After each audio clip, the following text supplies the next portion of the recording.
Boa noite, Muitíssimo doutora boa noite. Cláudia. Boa noite, Cláudia. Boa noite. Muito bom estar aqui com vocês. Sejam Alegria muitíssimo nossa. bem-vindos.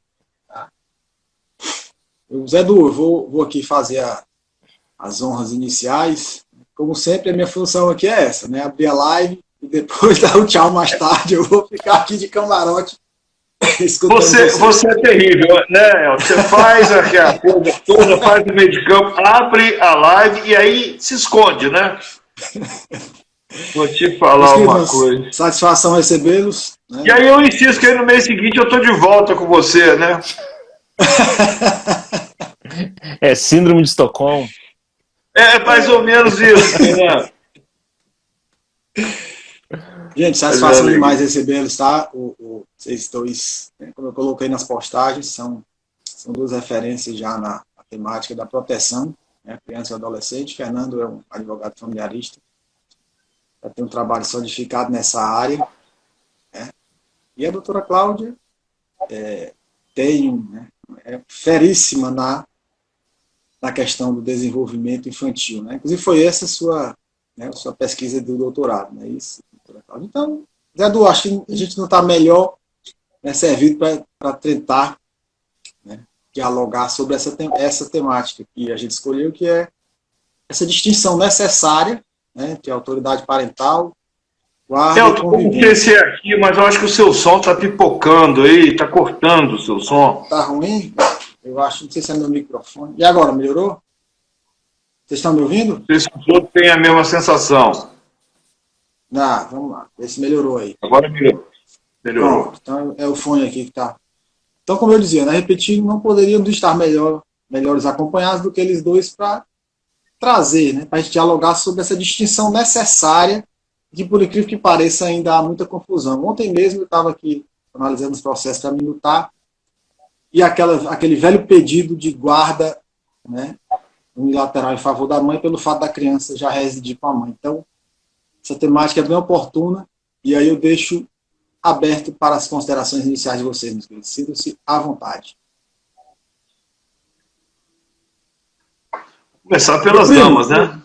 Pelas damas, né, doutora Cláudia? Sinta-se à vontade. Primeiro, eu gostaria de agradecer pelo convite. Acho que esse espaço de diálogo interdisciplinar, sempre friso isso, assim, as demandas de família, gente, não tem outro caminho a não ser esse espaço, né, de conversa, de troca, de pensar juntos, né, propostas, soluções, sempre pensando o apoio e acolhimento às famílias que passam pela essa situação de transição do divórcio e da separação. É um momento tão delicado, né, implica vulnerabilidade para todas as partes, adultos, principalmente para as crianças e adolescentes. Então, agradeço muitíssimo estar aqui com vocês. Com certeza, trocaremos bastante aí, nos enriquecendo mutuamente. Então, muito obrigada. Bom, Zé Du e Elton são velhos conhecidos, né? A Cláudia, estou tendo o prazer de conhecer agora. E como ela falou, esse diálogo interdisciplinar aqui, a gente tem que ter ele, porque o Elton falou uma coisa aqui que eu vou falar que ele falou mentira, que ele falou que a gente vai fazer diferenciação aqui agora. Eu não me sinto apto para fazer essa diferenciação, tá? Que a gente vai tocar num dos temas mais tormentosos que tem e que tem muita divergência. E até a questão da convivência, eu acho que hoje a gente tem muito mais a aprender com a psicologia, tá? Porque essa convivência, definição legal de convivência, eu acho que assim, é dificílimo. Até porque, eu vou falar uma coisa aqui que eu sou vencido em várias, sempre quando eu falo, eu acho que a gente está tentando trabalhar com direito de família muito lúdico. Falou que tudo virou convivência. Eu acho que convivência existe, visita existe, tudo isso continua existindo. A gente tem que fazer essa diferenciação, tá? Então, e mais para frente a gente vai entrando no debate de outros termos, que até o termo que foi usado ali, o da autoridade parental, eu também não concordo muito com ele, não. É um dos nossos pontos de divergência, né, Fernando? E ter divergência com o Fernando, geralmente, é muito bom. Por quê? Porque ele explica. E aí a gente acaba chegando no denominador comum. Não que isso seja obrigatório, a gente pode continuar tendo as divergências, o importante é esse amadurecimento dessas questões. Porque, na verdade,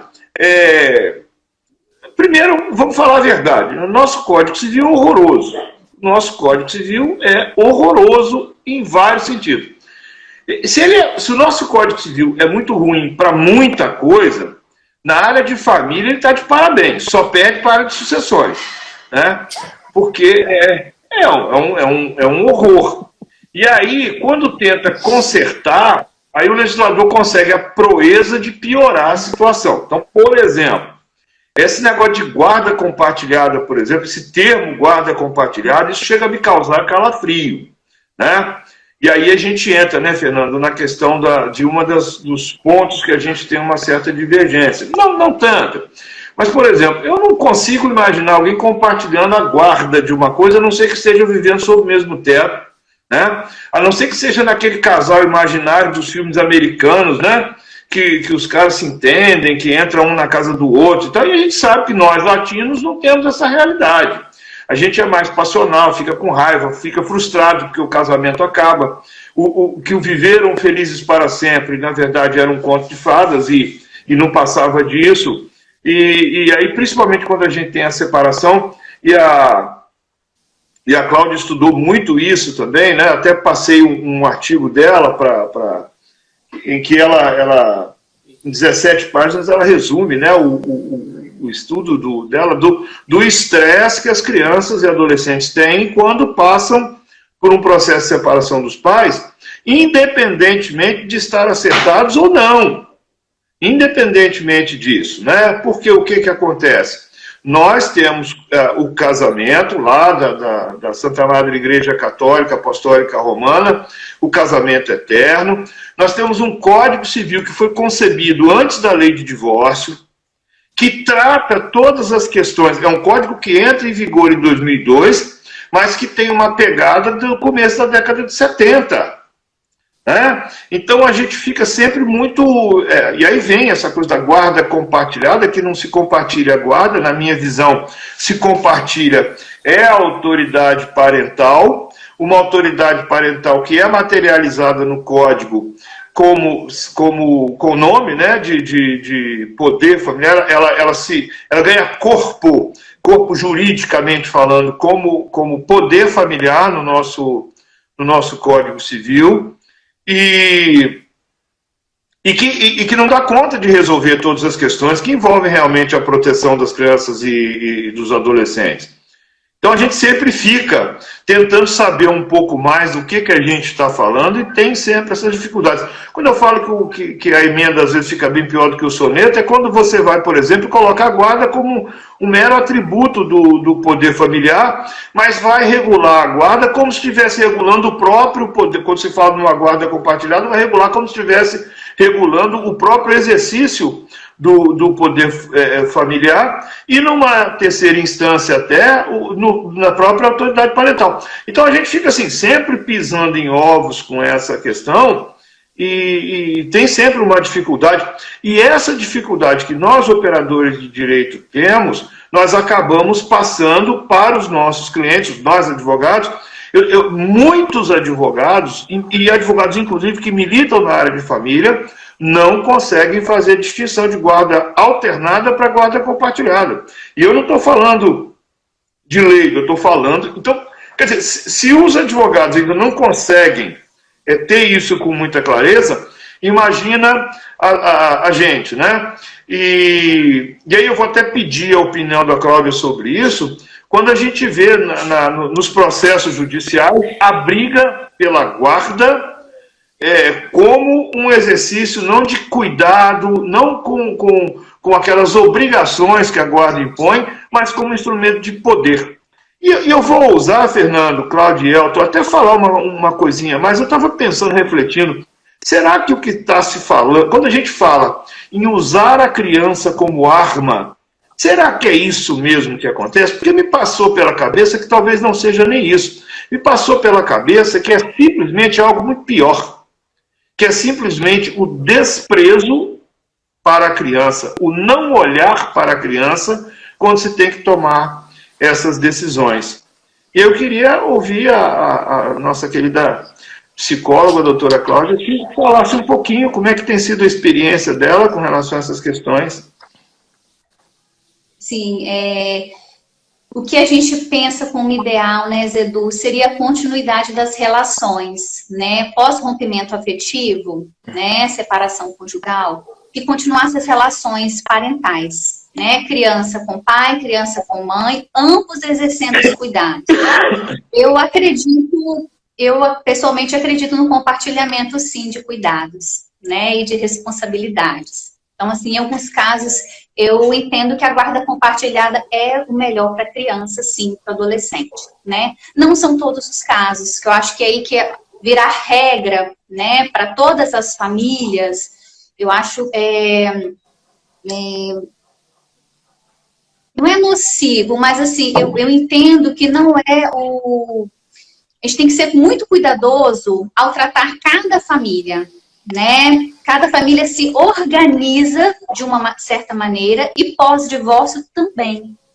O que a gente tem que prezar é a estabilidade e continuidade das relações. Então, em algumas famílias, o compartilhamento dos cuidados se dá de maneira tranquila e adequada, protetiva para as crianças, né? E aí penso que, né, os profissionais do direito, nós também profissionais de saúde mental, podemos atuar no sentido de acolher e apoiar as famílias para pensar como podemos compartilhar essas responsabilidades, como podemos compartilhar os cuidados. Eu acho que esse é o diferencial, né? Quando o Elton traz assim, ó, de novo recebi um processo de disputa de guarda, porque eu achei esse artigo fantástico, Zedu, porque ele traz isso assim, ele faz a gente pensar, né? Porque antes a disputa era de guarda. Quem ficava com a guarda unilateral, né? Agora a guarda compartilhada é regra, agora se disputa quem é a residência fixa. Só muda, né, a posição ali. Mas a questão da disputa de poder que você colocou, Zedu, persiste. Persiste porque nas relações conjugais, essas relações de poder, as questões de gênero, elas estão presentes. Durante o casamento, durante a união. Não é com o divórcio que isso vai se romper.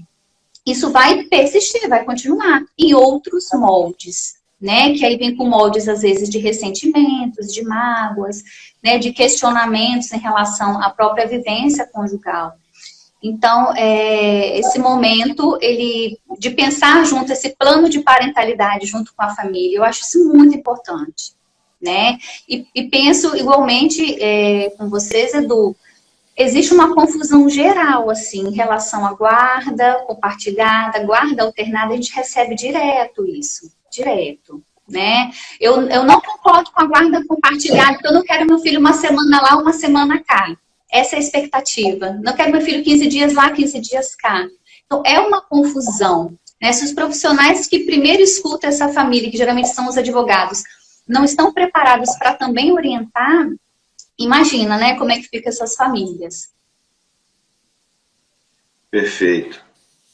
É só deixar uma coisa clara, não é? Eu não tenho objeção ao que se conhece como guarda compartilhada. O meu problema é o nome que deram à coisa, porque eu acho que a gente tinha que buscar, porque nós tínhamos a guarda unilateral, que era um modelo possível assim no mundo concreto, e aí o legislador quis exatamente fazer isso. Bom, eu quero dar um prolongamento para essa situação de compartilhamento que havia quando o lar conjugal existia. Só que aí, quando eu falo da invisibilidade das crianças, por exemplo, o próprio legislador, quando concebe esse modelo, ele deixa de fora, por exemplo, os filhos do Tinder. Ele deixa de fora, por exemplo, aquelas crianças que nunca tiveram um lar conjugal, que não conhecem a parentalidade exercida naquele modelo. Essa acaba sendo a minha preocupação, porque nem toda criança é fruto de um casamento. Isso era no modelo constitucional passado. E a gente não para, às vezes, para pensar, aí a gente coloca na cabeça. Eu vejo algumas decisões, Fernando pode falar até bem melhor sobre isso, eu vejo algumas decisões que o Ministério Público coloca assim, a guarda compartilhada é o modelo que melhor atende aos interesses da criança. Aí o juiz vai, acolhe o Ministério Público, já que a guarda compartilhada é o que melhor atende o interesse da criança ou adolescente. Aí o coitado do advogado que juntou laudo do psicólogo que acompanha a criança, que juntou um monte de coisa que colocaria, que questionaria até a atuação parental de um ou de outro daqueles que estão envolvidos, fica assim, meu Deus do céu, não leram o processo, e isso às vezes até passando por cima, você sabe disso, Cláudio, passando por cima até da manifestação da própria equipe multidisciplinar. O que a gente precisa, o que a gente não pode é cair nessa coisa de que fizeram uma receita de bolo que vai caber para todas as famílias, que é uma incoerência. Se a gente defende a multiplicidade e a pluralidade das famílias, como é que nós vamos poder defender uma pluralidade? Isso não entra na minha cabeça. Né? Cada criança é única. Uma mãe me falou uma coisa uma vez, que é uma frase que ela atribuiu ao Carl Sagan, e eu nem pesquisei para saber se é ou não, mas eu vou pegar carona. Ela falou assim, doutor, eu quero que o senhor faça o melhor para minha filha, porque para o senhor pode ser só uma criança. E não é, tá? Vamos deixar isso muito claro. Mas ela é o meu sol. E aí ela puxou, ela falou assim, o Carl Sagan falou que esse monte de estrela que a gente vê pelo céu, cada estrela dessas é o sol de alguém. Então olhe para minha filha, não como se fosse uma estrelinha no céu estrelado, mas como sendo o meu sol. Aquilo me tocou tanto, achei tão bacana, e realmente, cada criança é o sol de alguém, é a expectativa, é o sonho de alguém que estava ali, né? Então não dá para a gente sair generalizando, mas é claro que a gente, como regra, tem que partir de algum lugar. Nós vamos ter sim um compartilhamento das atribuições parentais, das funções parentais, em benefício da criança, e isso, claro, que é o modelo ideal, quando isso é possível. Achar que isso é sempre possível em qualquer circunstância e hipótese. Aí eu queria colher um pouquinho a opinião do Fernando também sobre isso. O Zedu, vamos lá, você fez um gancho assim, que é essencial, que é o que você falou, que esse CPU, o Código Civil de 2002, ele começou a ser discutido em 69, mas só em 75 que ele começou a tramitar. Ele começou a tramitar antes da Constituição. E aí hoje a gente tem que escutar ainda a Constituição de 88, já se passaram 34, quase 34 anos, a gente tem que escutar de constitucionalização do direito civil. Se o Código é de 2002, depois da Constituição, já teria que ter vindo constitucionalizado. E o Código Civil de 2002, ele foi muito infeliz, porque ele chega com guarda unilateral, o único tipo que podia ser, continua permanecendo a guarda unilateral igual o de 2016. E ele pega e troca a nomenclatura, ele substitui pátrio poder para poder familiar, só que continua sendo pátrio poder, não mudou, foi só a forma de nomenclatura. Só que quando chega a guarda compartilhada no nosso ordenamento, o conceito muda. Aí eu lembro de uma metáfora bíblica que Jesus Cristo fez, que ele fala que a gente não pode colocar vinho novo em odres velhos, porque os odres eram feitos de pele de animal, e quanto mais velho ele ficava ressecado. E quando você colocava o vinho novo, que era aquele vinho vivo, o vinho ia dilatando, o odre ia rachando, e você tinha que fazer um monte de remendo. É isso que a gente faz hoje no direito. A gente fica remendando para tentar julgar o poder familiar para isso daí. E o nosso Código Civil de 2002, ele é tão atrasado, que ele continua, ele foi feito com raciocínio ainda, que o casamento é a forma de constituir família. É a única forma.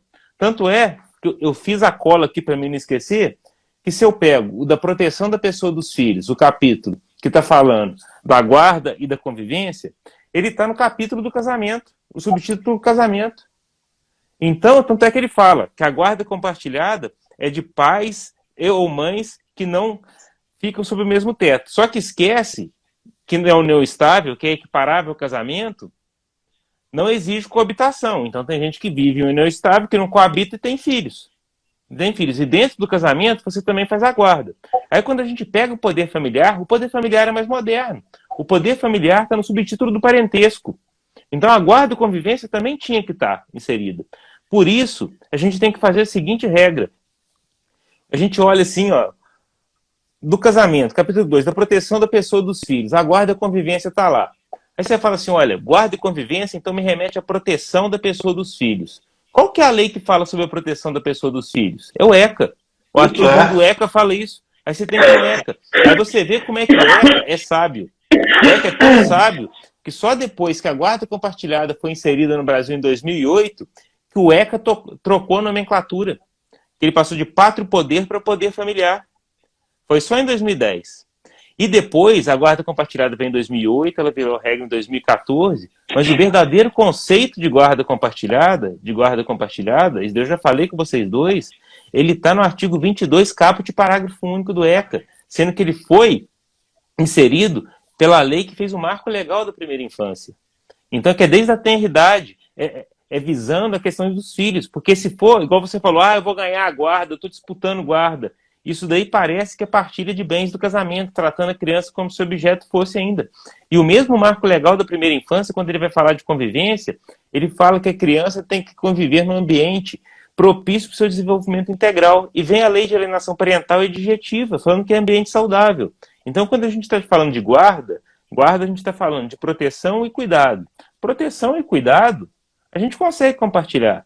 Porque quando a gente tem filho em idade escolar, quem protege e cuida dentro de casa somos nós. Quando está na escola, é as professoras, as pessoas que trabalham na escola, elas que protegem e cuidam. Então, guarda é um direito dos filhos e uma responsabilidade dos pais. Pai não tem direito à guarda. E o poder familiar, a gente não pode ver o poder familiar como se fosse uma coisa única, estática. O poder familiar, ele é um plexo de várias coisas. Ele tem obrigações, ele tem deveres, ele tem prerrogativas.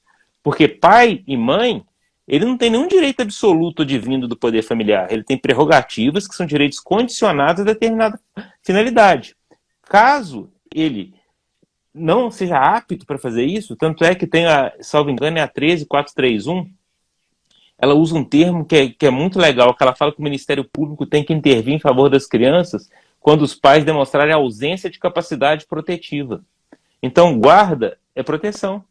E a convivência, aí a Cláudia vai poder falar melhor. Eu só fiz uma cola aqui do que eu entendi, do que minha amiga Glícia Brasil me falou. Pode ser o que não pode até ser o que não ser o que a Glícia falou, mas ela é responsável pelo que ela fala. Pelo que eu entendo, ela não é. Porque a convivência serve para o seguinte, é para gerar segurança, sensação de proteção. A convivência tem que ser de qualidade, proporcionando a criação de apego seguro, que culminará com o tempo, tá? No vínculo afetivo saudável da criança. E causar isso daí tem que garantir o desenvolvimento integral. O desenvolvimento integral. Então, a gente tem que sentar e parar. A ministra Nancy Andrighi tem um acórdão que ela falou, que muita gente despreza ele, que ele fala que a guarda compartilhada só não será a regra legal quando, no presente caso, tiver algum caso de suspensão ou destituição do poder familiar. Só que o pessoal acha que a suspensão do poder familiar é uma coisa assim, absurda, nossa, tá privando um pai. Eu cito como exemplo dessa tese dela, uma suspensão parcial, que foi um acordo do Tribunal de Justiça do Distrito Federal, que a mãe queria viajar com a filha para o exterior, era um pai omisso, um pai negligente, que era a terceira vez que a mãe tinha que entrar com a ação, o pai só, quase uma negativa geral. Quando chegou no tribunal, o que o desembargador fez? O desembargador, não. O pai, ele só quer atrasar a vida da filha e da mãe. Ele não está preocupado em proteger a filha. Então, eu julgo procedente o pedido e dou autorização para a menina viajar, independente da autorização do pai, até ela completar 18 anos. Então, a gente tem que trazer para isso daí. Que quando a gente sai, o Código Civil, se a gente for olhar Código Civil, a gente vai continuar no famoso adultocentrismo. Se a gente começar a trabalhar com o ECA, que é a legislação protetiva, a gente também vai fazer isso. Se a gente pegar a Lei 12.010, que as pessoas apelidaram de lei de adoção, que ao meu ver é um erro apelidar de lei de adoção, que ela fala de convivência familiar dedicada a todas as crianças, inclusive as que têm pai e mãe, as que têm pai e mãe casados, que têm pai e mãe que nunca foram casados, que têm pai e mãe separados, e as que estão em acolhimento. Então a gente tem que parar de achar que o ECA é a lei dos coitados, dos esquecidos, dos abandonados e dos marginalizados. E começar a trazer para o ECA. Se a gente trouxer para o ECA, aí a gente começa a entender isso tudo. Cláudia. Concordo, nossa, assim, para quem pensa desenvolvimento infantil, né, é o Estatuto da Criança e Adolescente que vai balizar. Inclusive, eu já conversei com algumas juízas, né, da comarca onde eu trabalho, assim, que o Estatuto ele deveria estar constando nas decisões das varas de família, né? Eles tinham que estar ali como fatores de proteção para o desenvolvimento infantil, né? Quando a gente pensa dos aspectos relacionais e subjetivos, na verdade, a guarda estipulada, né, o modelo de convivência estipulado, né, que vai ser organizado e definido, não importa em si se a guarda é unilateral, se a guarda é compartilhada, né? Para os aspectos relacionais, como o Fernando falou, é o cuidado, é a convivência que importa. É o dia a dia dedicado, o empenho, o tempo, né? A construção de vínculo passa por isso, né?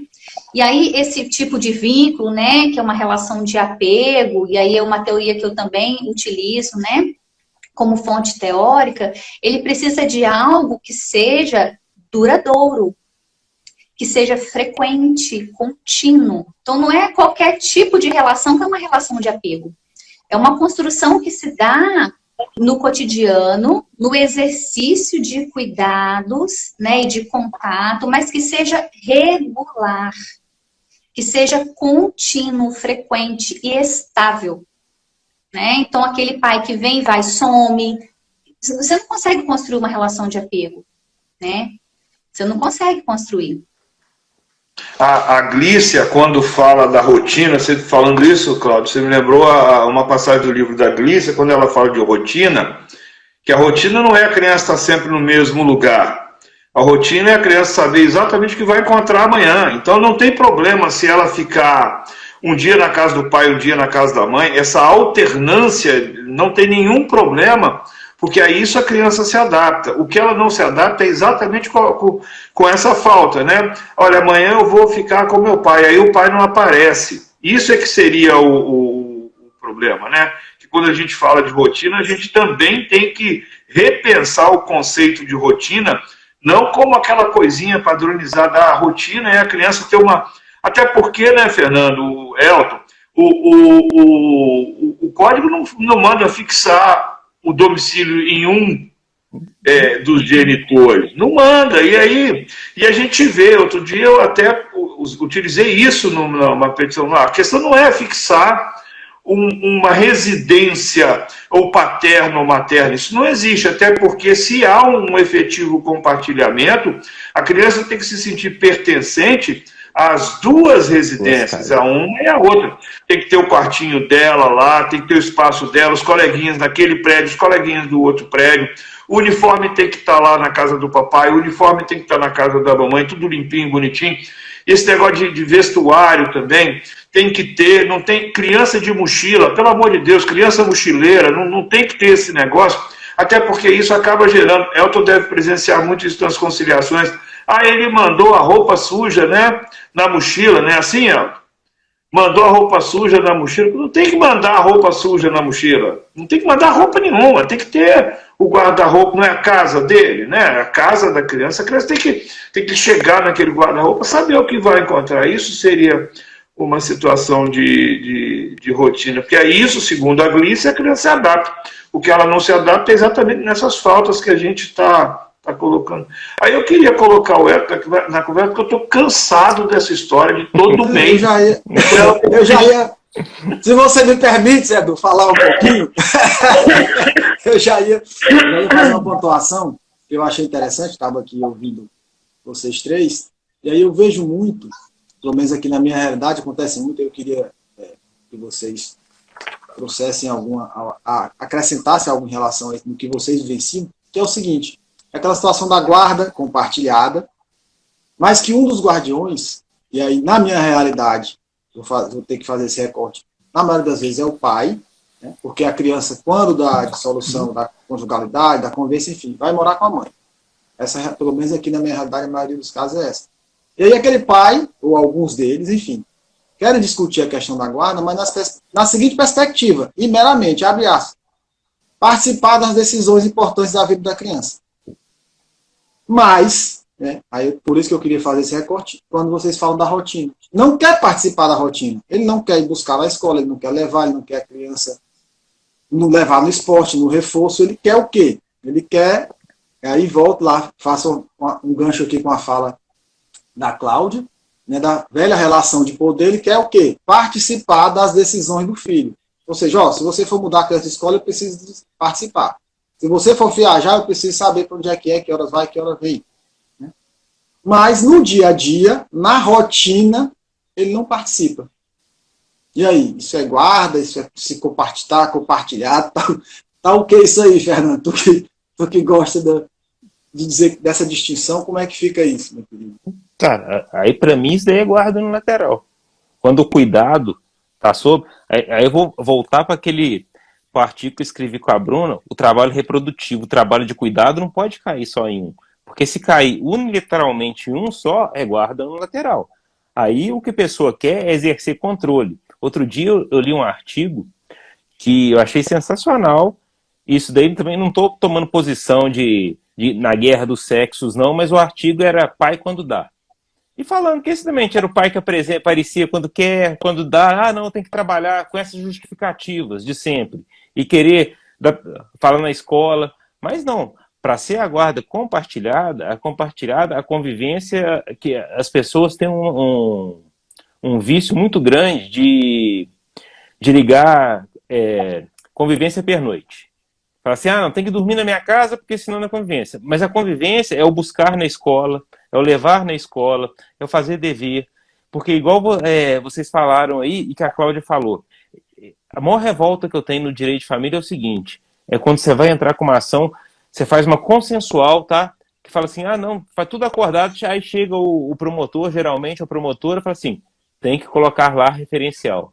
Eu falei, cara, lá referencial só existe no nosso ordenamento como ilícito, como sanção ilícito civil, que está na lei de guarda compartilhada. Aí a desculpa é sempre assim, o pessoal da psicologia fala que a criança não consegue, que ela precisa ter um lar de referência. Eu nunca vi uma criança de 3 anos de idade ficar assim, onde que eu moro? Porque, vamos lá, se eu falo lar de referência, eu quebro a guarda compartilhada. Porque se a pessoa tem um lar de referência, no outro que ela vai, ainda que ela vá conviver no outro, ela está visitando. Está visitando. Igual, na casa da minha mãe e do meu pai, eu chego lá, eu abro a geladeira, eu faço tudo. Só que lá não é mais minha casa. Lá não é mais minha casa de referência. Lá eu vou conviver com eles, mas eu vou na condição de visita. Eu vou na condição de visita. Eu tenho que avisar quando eu estou indo. Eu não vou a hora que quer. Eu tenho que fazer o que a Cláudia falou e que o Elton falou, que é a questão da previsibilidade. Não é rotina, é previsibilidade, para a criança se preparar. Falar assim, olha, eu vou mudar de ambiente, não, quem vai me buscar hoje? Até quando a gente vive na conjugalidade, às vezes quando vai levar a criança na escola, a criança pergunta, quem que vai me buscar hoje? Quem que vai me levar? Essa previsibilidade, a criança gosta. Mas se você quiser ficar falando assim, casa do pai e casa da mãe, em vez de casa da criança, vai acabar que a criança vai ficar desabrigada, ela vai ficar sem casa, ela vai ficar sem referência em nenhuma das duas. E a questão da mochila... Não, a única mochila que é necessária é a mochila do material escolar, o resto acabou. Só que essa questão do filho mochilinha, isso daí foi lá de 2008 que venderam essa mentira, lá atrás e colou.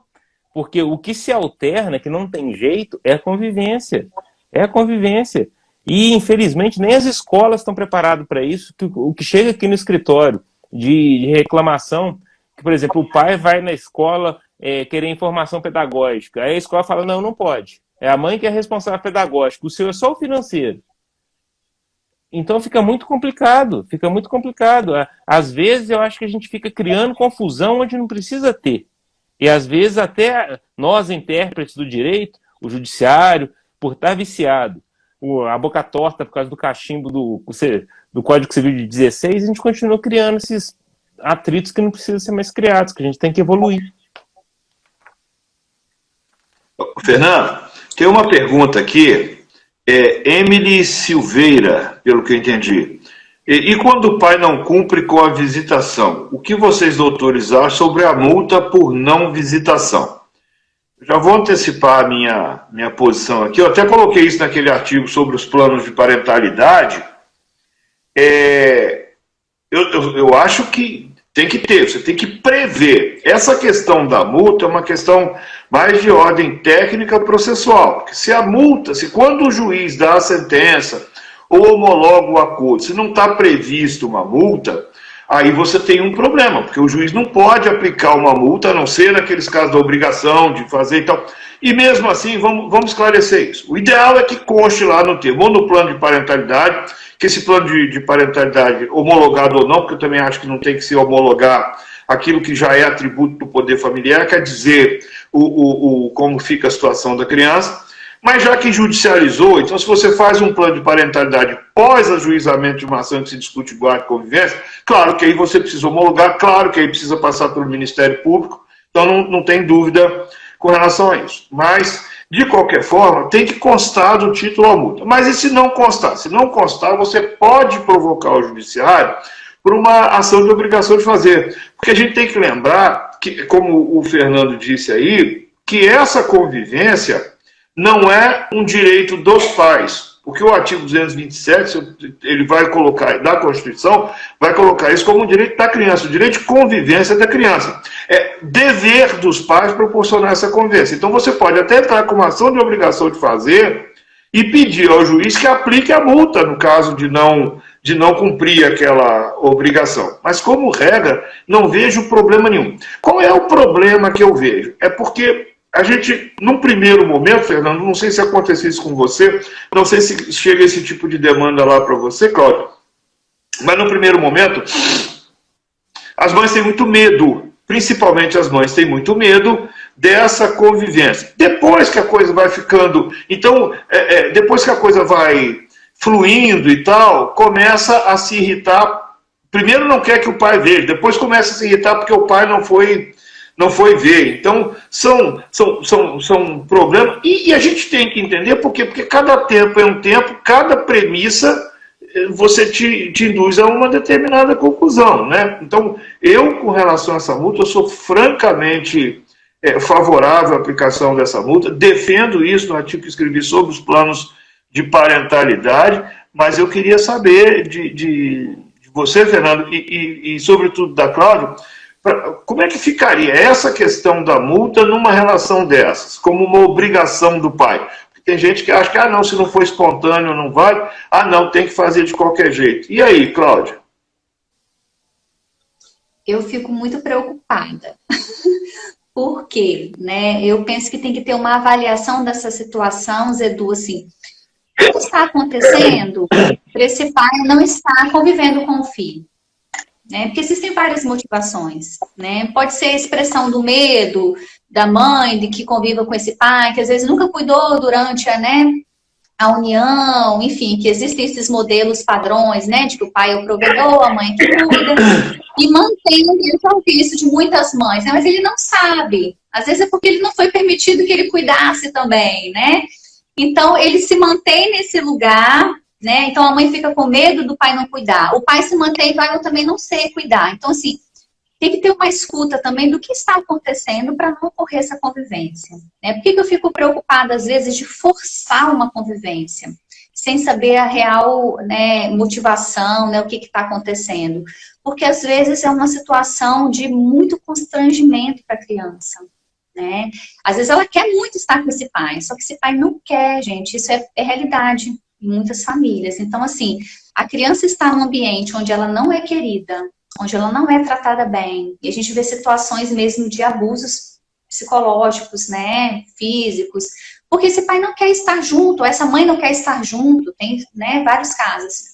Então, eu acho que forçar uma convivência é temerário, assim, eu fico preocupada. Então, assim, penso que tem que ter primeiro uma avaliação, o que está acontecendo?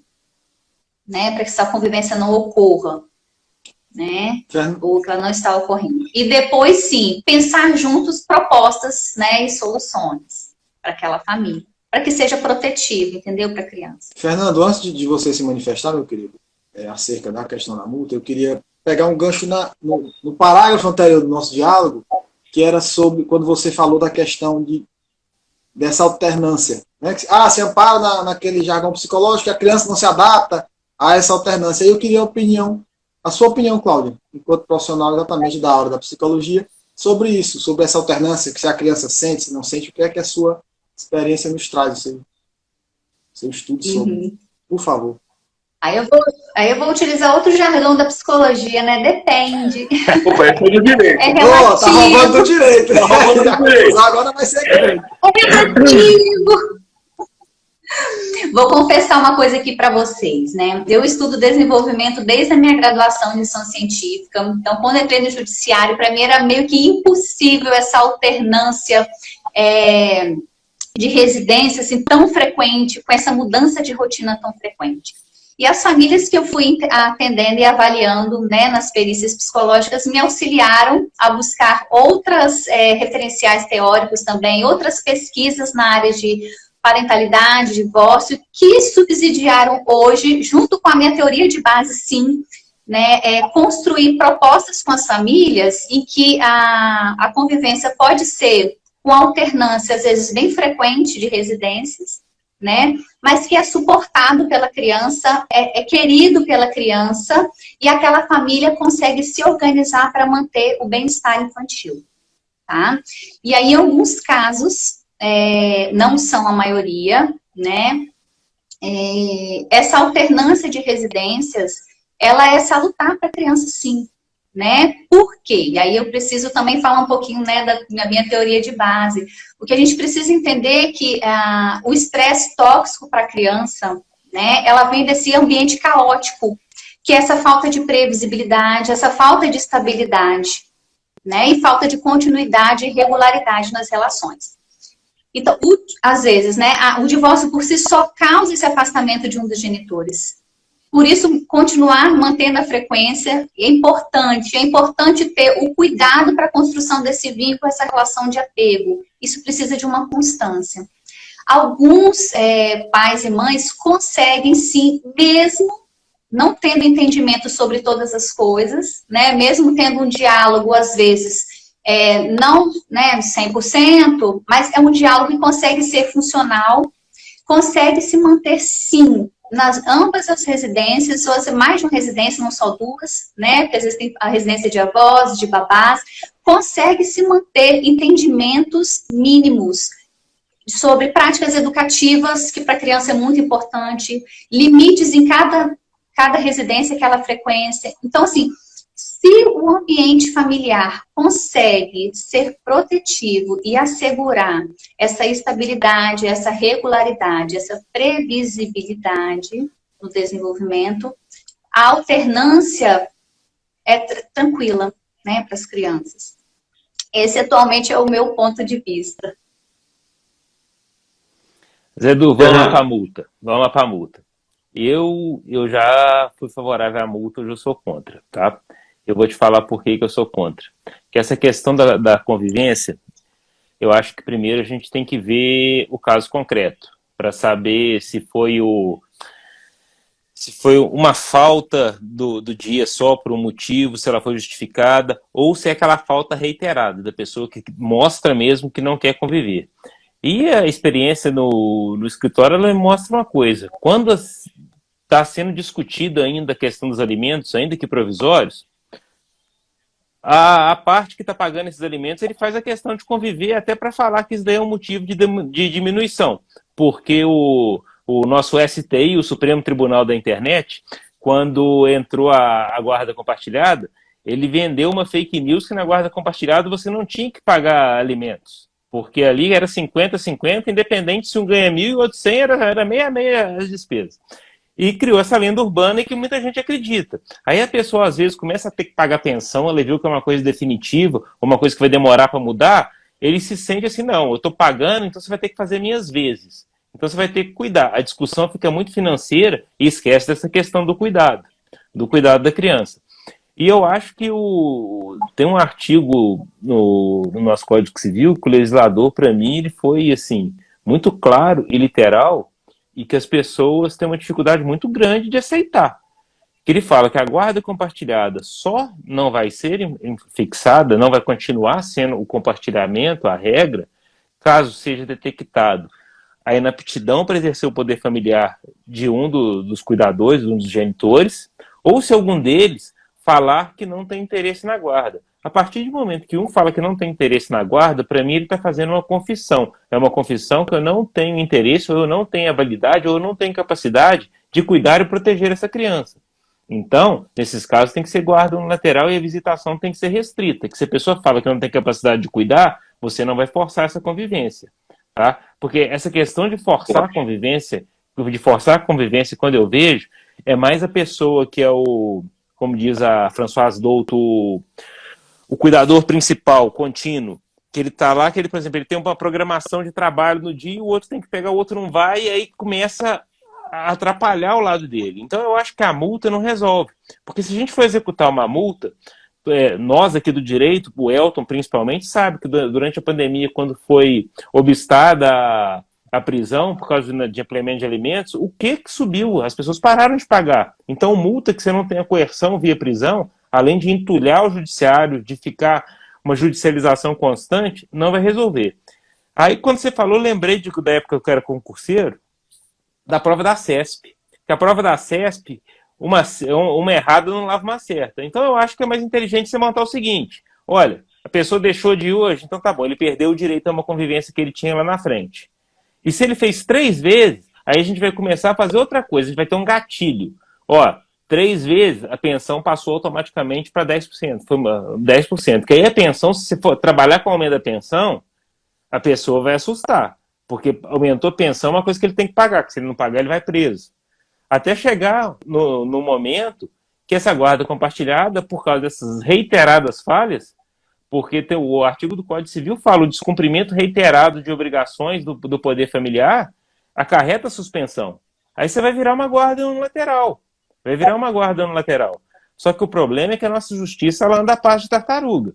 Se chegar alguém na justiça e falar, olha, tem um esquema de visitação aqui, mas a pessoa tem 6 meses que ela não vê a criança.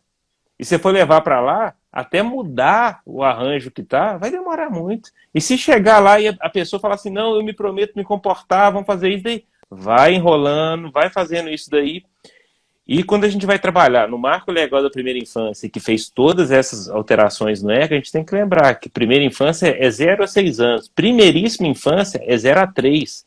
Na primeira infância é a maior área de desenvolvimento da criança, onde o cérebro dela está mais plástico, que ela se adapta com mais facilidade às coisas. Se o judiciário fica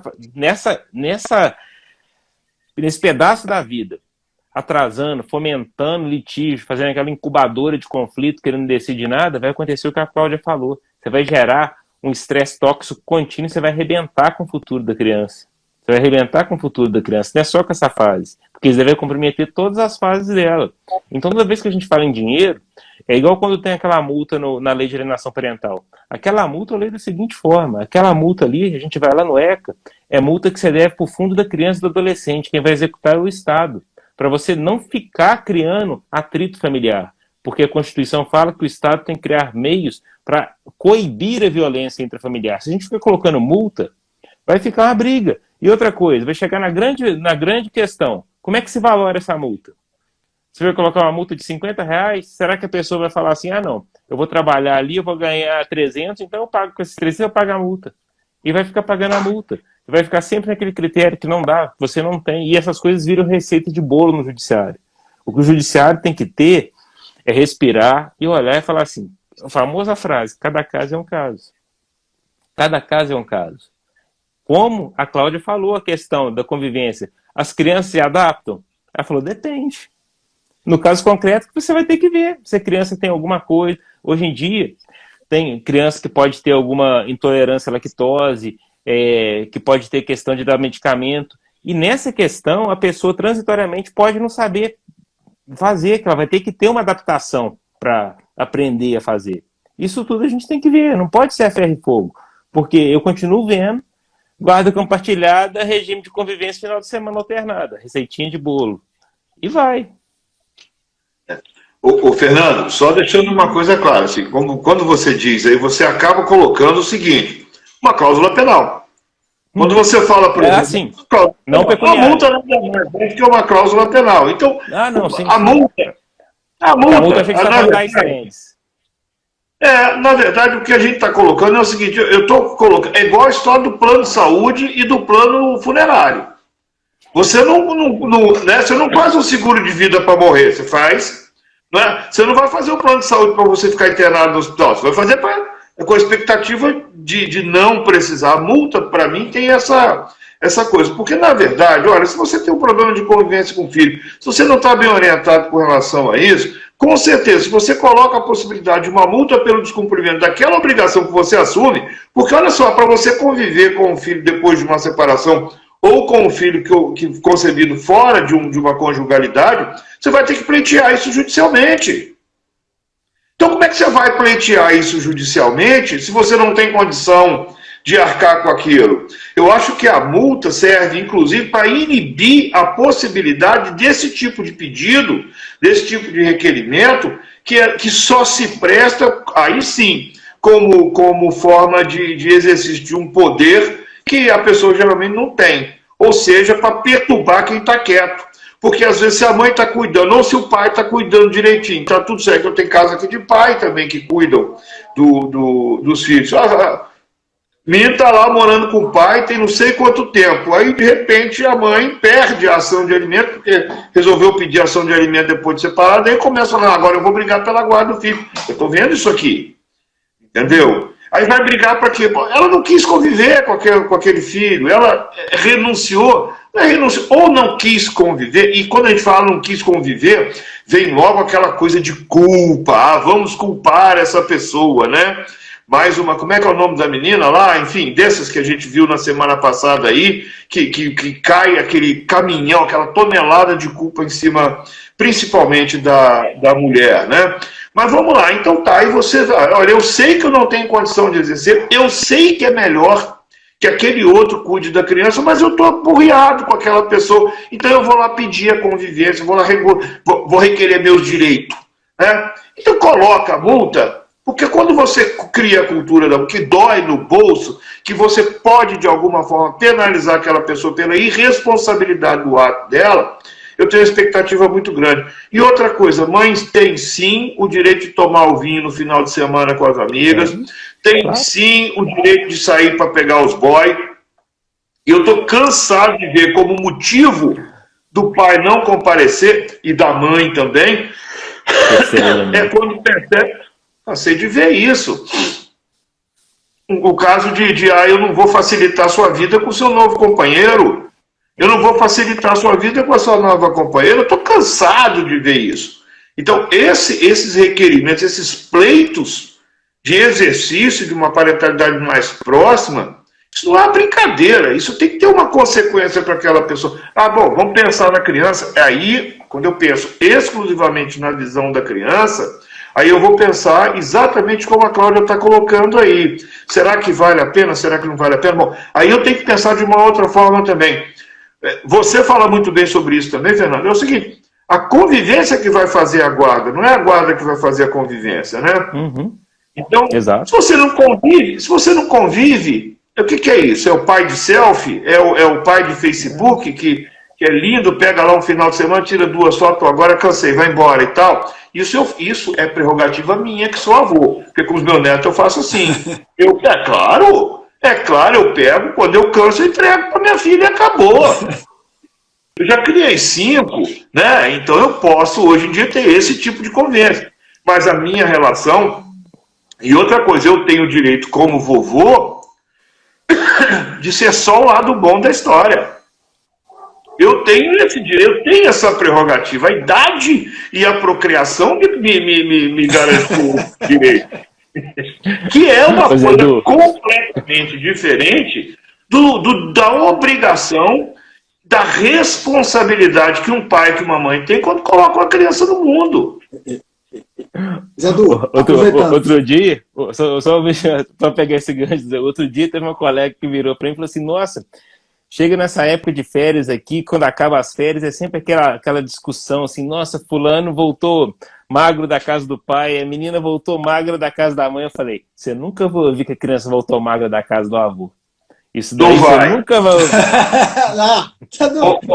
Olha aqui, outra coisa que eu falo sempre para as minhas clientes. A cliente mandou para a casa do pai no final de semana e quando volta, Ah, porque voltou assado, porque a roupa não está limpa direito. Eu falei, minha senhora, vai voltar assado, a senhora passa a pomada, por favor, porque a senhora passou 20 anos de casamento sem deixar esse marido trocar uma fralda.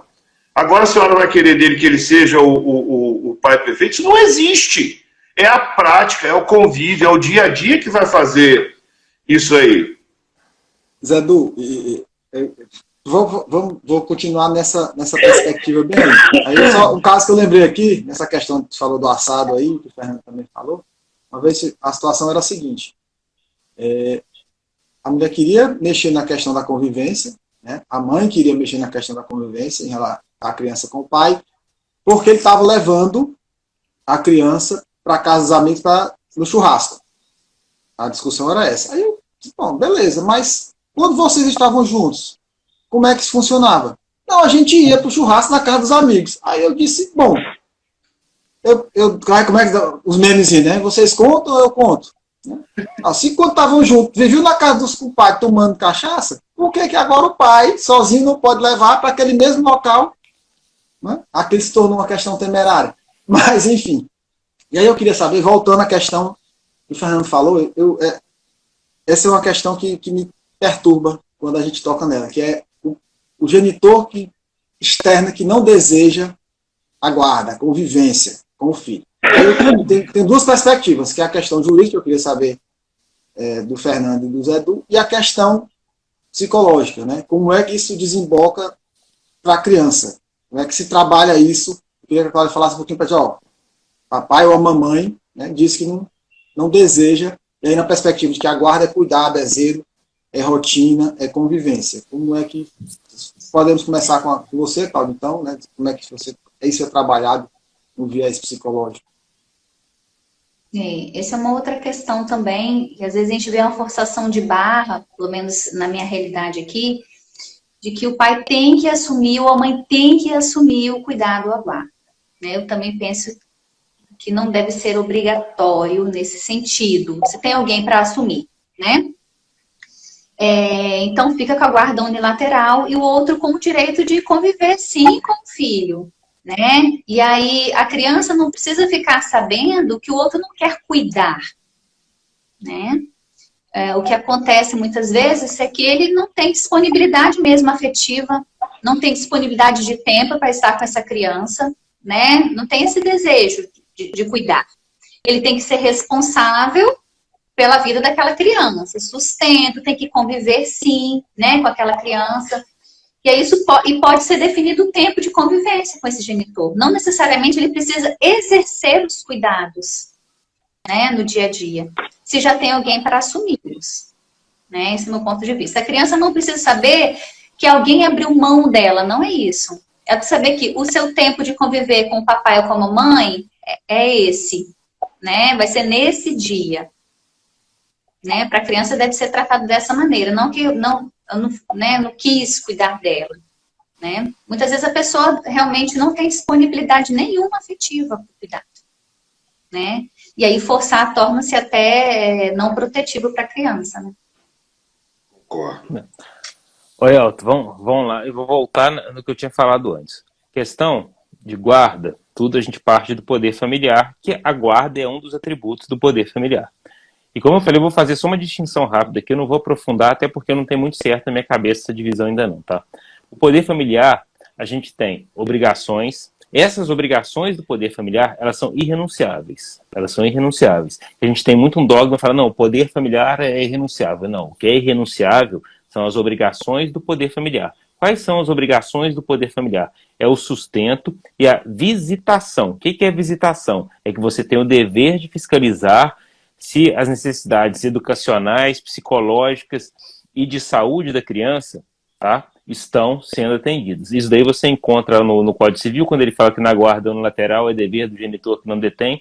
E se a gente for lá por volta do artigo 30 do ECA, você vê que está escrito lá que quando a guarda é otorgada a terceiros, o genitor destituído do poder familiar, ele continua com a obrigação de sustento, de prestar alimentos e é da visitação ainda, tá? De visitar. Então, nesse caso, você vai fazer a visitação. Obrigação irrenunciável. Depois a gente nasce duas vertentes do poder familiar, que são as responsabilidades e as prerrogativas.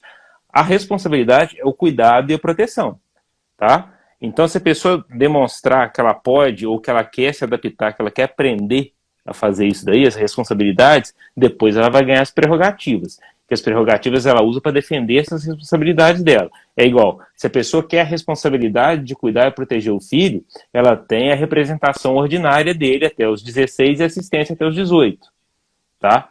Então, quando a pessoa fala que não quer a guarda, ela está falando assim, olha, eu não quero cuidar das responsabilidades, tá? E não quero exercer as prerrogativas. Então, ele vai ficar com o ônus dos alimentos e que esses alimentos vão ter que ver o trabalho que a outra parte também despende de tempo, que vai estar computado, tá? É o do trabalho reprodutivo, e o da fiscalização. As outras ele não vai ter. E como a Cláudia falou, muito bem falou, se ele quiser falar assim, não, em um final de semana eu vou conviver com meu filho, mas aí vai ser uma coisa transparente, vai ser assim, a coisa assim, realista. Não, eu vou é para levar no McDonald's mesmo, eu vou passear no shopping, eu vou levar no cinema. O meu negócio é lazer. É lazer. Mas também quando a pessoa assume essa postura, aí eu vou falar uma coisa aqui que vocês podem até não concordar comigo. Se a pessoa quer essa postura só do lazer, o tempo de convívio dele com a criança tem que ser diminuto, porque senão ele vai criar problema para outra pessoa que assuma a responsabilidade do cuidado. Ele vai falar assim, com ele eu posso tudo, que não sei o quê, então tem que ser esporádico. Aí a gente vai para casa do avô, igual o Zedu falou. Porque os netos do Zedu, eles convivem com ele, faz isso tudo, o Zedu fala assim, não, mas já chegou a hora com vocês. Então, o termo, eles vão na casa do Zedu visitar o Zedu, e lá eles convivem. O Zedu, é lógico que ele vai ter um ônus lá de cuidado, de tudo, mas aquele cuidado chato, massivo, aquela educação cotidiana, não, menino, você não vai tomar sorvete hoje, essas coisas, isso daí é do pai e da mãe que vão fazer. É do pai e da mãe. Então, a gente tem que acabar com esses dogmas que o poder familiar é irrenunciável. O que é irrenunciável são as obrigações decorrentes do poder familiar.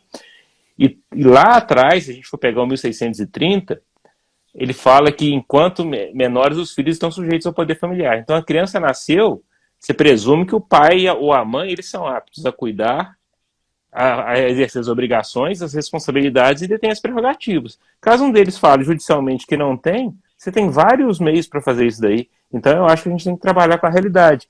Porque a maior forma de suspensão do poder familiar é quando pai e mãe, capazes, ajustam tudo lá, protegendo todos os direitos do filho, e tem que submeter isso ao Ministério Público.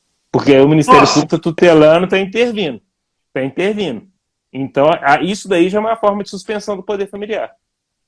E via de regra com despacho padrão, sem analisar a situação específica, o que me deixa completamente irritado e que me leva, às vezes, até a ter pensamentos inconstitucionais. Mas isso é outra história. Não, mas aí tem a nulidade, né, Zedu? É que quando vem esse parecer do achismo, que o Ministério Público está no achismo, e o juiz acolhe, fala assim, acolhe o parecer do Ministério Público, é aquela decisão nula por falta de fundamentação. Mas, enfim. Mas é isso. Cláudia, entra nessa conversa, Cláudia. Fala, Zedu. Não, eu quero saber como é que você vê essa questão que o Fernando colocou. Dessa possibilidade de renúncia, não daquilo que você acabou de falar e tal. Mas como é que é isso? Você disse assim, nós não vamos levar ao conhecimento da criança e isso de uma forma, né, não vamos verbalizar isso para a criança. Mas a criança não sente, a criança não percebe isso. Isso, então, o que acontece? A criança percebe, sente, e a criança vai ter que aprender a lidar com a realidade familiar dela, sabe? Infelizmente, assim, né, nem todas as crianças têm aquelas famílias super protetoras, né, aquelas famílias super amorosas, né? Existe um mito, assim, muito grande, né, que as famílias são sempre muito acolhedoras, né, são sempre os melhores ambientes para as crianças viverem, e nem sempre é assim, né? E aí, cada um de nós, com as nossas famílias, sabemos como que nos constituímos, né? A base, né, dos percalços que as famílias passaram. Então, assim, toda vivência implica sofrimento, né? A vivência humana implica sofrimentos também.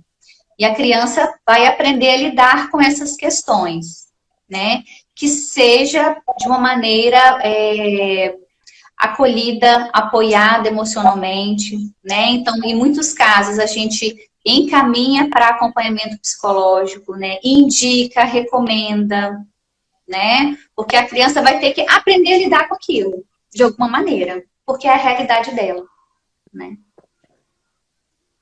Perfeito. Perfeito.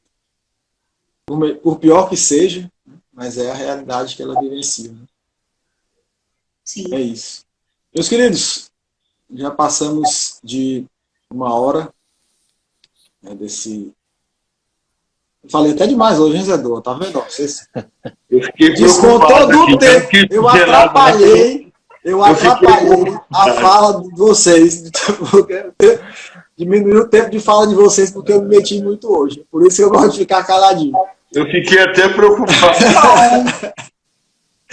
Mas, meus queridos, eu vou... Para encerrar minha fala, eu já falei demais, né? Vou só agradecer a doutora Cláudia Roseiro, meu primo mineiro aí, Fernando Salve, né? Como ele costuma... O Zé foi perguntar para a gente por que primo, né? Eu queria saber. Nós somos calvinos. No barco do livro. Somos calvinos. Ou se os pais montam no bode, né? Zé Du, meu brother, sempre uma satisfação, tá? E aí eu vou engrandecido, realmente, muito satisfeito por esse nosso diálogo e pelos comentários que eu estou vendo aqui também. Gostaria muito de agradecer quem por aqui esteve, agradecer quem vai assistir depois. Zé Du, eu vou salvar em Colab, então vai ficar salvo tanto no seu perfil quanto no meu. Ótimo. Tá? E é isso. Então, depois eu já dou uma pincelada e boto no YouTube. Perfeito. E aí, doutora Cláudia, muitíssimo obrigado. Fernando, meu querido, muito obrigado. Zé Du, parceiraço de sempre. E aí eu deixo aberto para as considerações finais de vocês. E me calo. Fernando. Bom, Zé Du, Cláudia, Elton, foi um prazer bater um papo com vocês aqui, dialogar. É assim que a gente vai trocando incômodos, fazendo isso daí, que a gente vai chegando num denominador comum. Acho que o inconformismo, enquanto ele durar, é bom sinal. Quando todos nós aqui estivermos conformados com alguma coisa, é porque ou a gente falhou, ou está alguma coisa muito, muito grave acontecendo. Mas a gente tem que fazer isso daí, e eu acho que a gente tem que olhar mais para o ECA. Tá? O ECA hoje, até nas faculdades de Direito, ele é negligenciado. Eu acho que até em especializações de psicologia que vão trabalhar nessa área da criança e do adolescente também, noções de ECA também seriam muito bem-vindas para as pessoas saberem mesmo quais são os fundamentos, porque a gente fica nessa convivência multidisciplinar, a gente sempre fala assim, não, eu convivo com o pessoal da psicologia, mas eu sou advogado, os psicólogos falam a mesma coisa, mas acaba que algumas noções a gente tem, e é até bom que a gente tire umas dúvidas que a gente tem e obriga a gente até a estudar mais. Igual só para essa live que eu te falei negócio da cola, mas é mesmo, eu tenho que estudar, porque esse daí é um assunto que toda vez que eu escuto me vem uma ideia nova na cabeça, a gente vai fazendo. Gratidão para vocês, meus amigos, e estou à disposição de vocês para as próximas, e Cláudia, foi um prazer te conhecer. Igualmente. Também gostaria muito de agradecer essa oportunidade, gente. Essa troca foi maravilhosa. A gente se enriquece, aprende tanto, né, juntos. E que bom e que essas conversas continuem, né, em prol das famílias, principalmente, que a gente atende. Cada um no seu cantinho, né, atendendo as famílias. E vamos juntos, vamos caminhar. Eu queria só agradecer as colegas aqui do TJ Espírito Santo, várias colegas das ciências sociais, psicólogos aí teclando, né, agradecendo. É isso aí, vamos juntos construindo caminhos, né, para as nossas famílias. É isso, Elton, mais uma vez, Fernando, Cláudia, assim, é uma alegria muito grande. A gente não tem que concordar, a gente tem que colocar as cartas na mesa para que o debate, porque o direito tem essa magia, né, a gente vai evoluindo. Ontem eu assisti uma aula com o Mazei, e, sobretudo, aqui vai um recado para os nossos colegas advogados aqui, ó. Quando você assistiu uma aula com o Mazei falou que não concorda que o Tribunal de Justiça do Rio Grande do Sul seja o tribunal mais avançado, mais... Ele disse que, na verdade, é a advocacia do Rio Grande do Sul que é.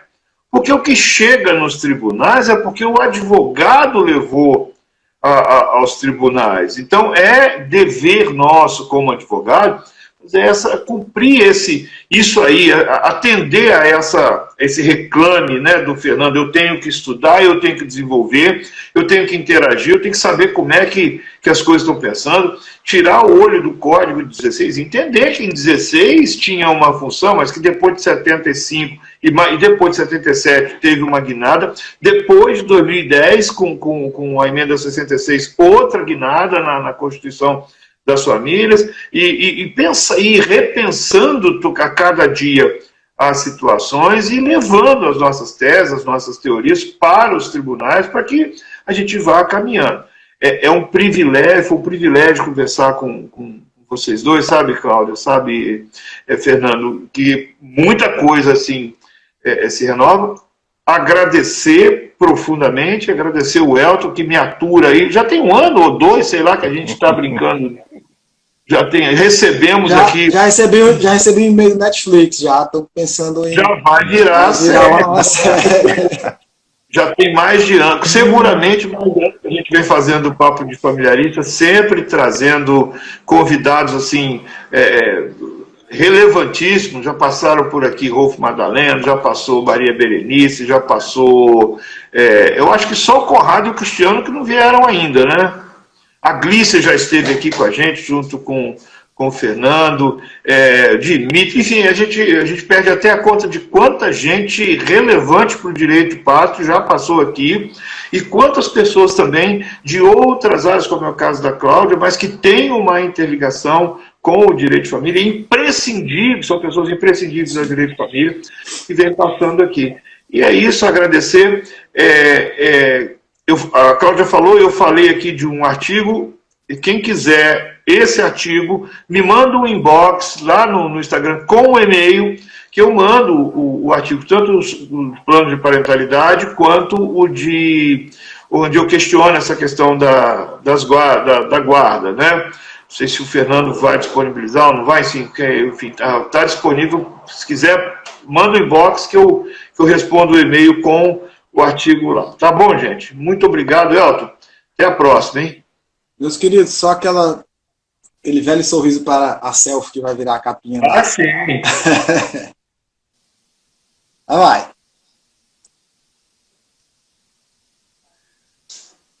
Perfeito. Então é isso, meus queridos. Muitíssimo obrigado mais uma vez. Muitíssimo boa noite. Saúde, paz, e a gente vai se falando. Grande abraço, gente. Abraço, pessoal. Valeu. Tchau, tchau.